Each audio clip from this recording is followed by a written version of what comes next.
നമസ്കാരം. എല്ലാവരും സുഖമായിട്ടിരിക്കുന്നു എന്ന് വിശ്വസിക്കുന്നു. നമ്മുടെ ഈ ബിൽഡിംഗ് പ്രോജക്ട്സിൽ ഇപ്പൊ ഇലക്ട്രിക്കൽ സേഫ്റ്റി എന്ന് പറയുന്നത് വളരെയധികം പ്രാധാന്യം കൽപ്പിക്കേണ്ട ഒരു മേഖലയാണ്. ഒരു എക്സാമ്പിൾ പറയുകയാണെന്നുണ്ടെങ്കിൽ നമ്മുടെ ഈ മെഡിസിൻ കമ്പനികളെ നോക്കിയാൽ മതി. അവരെല്ലാം അവരവരുടെ സ്പെസിഫിക്കേഷൻസ് കാര്യങ്ങളെല്ലാം നോക്കിയിട്ട് ഓരോരോ മെഡിസിൻ ഇറക്കും. പക്ഷെ അത് എങ്ങനെ കഴിക്കണം, എന്ത് കഴിക്കണം, എത്രമാത്രം കഴിക്കണം എന്നുള്ളത് തീരുമാനം എടുക്കുന്ന ഡോക്ടറാണ്.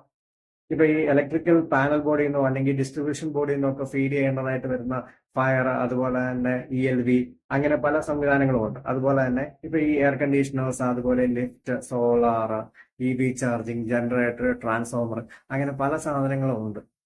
അപ്പൊ അതിനെല്ലാം ഓരോരോ സ്പെസിഫിക്കേഷൻസും സ്റ്റാൻഡേർഡ്സും എല്ലാം മീറ്റ് ചെയ്തുകൊണ്ട് എങ്ങനെയൊക്കെ ഏതൊക്കെ എവിടെയൊക്കെ എത്രമാത്രം ഉപയോഗിക്കണം എന്നുള്ളത് ഒരു ഇലക്ട്രിക്കൽ കൺസൾട്ടന്റ് ആണ് തീരുമാനം എടുക്കുന്നത്. ഓരോ വെൻഡേഴ്സും അവരവരുടെ ആവശ്യങ്ങൾ നിറവേറാനായിട്ട് ആ ക്ലയന്റിനോട് പറഞ്ഞ ആ ഒരു സെയില് നടത്തിയെടുക്കും. പക്ഷേ അത് എല്ലാം കൂടെ ക്ലബ് ചെയ്ത് കൊണ്ടുപോകണമെന്നുണ്ടെങ്കിൽ ഒരു എക്സ്പേർട്ടിനെ പറ്റത്തുള്ളൂ. അപ്പൊ നിങ്ങൾക്ക് അങ്ങനത്തെ എന്തെങ്കിലും റിക്വയർമെന്റ് ഉണ്ടെന്നുണ്ടെങ്കിൽ നമ്മളോട് പറയുക. Thank you for watching this video. See you soon. Take care. By.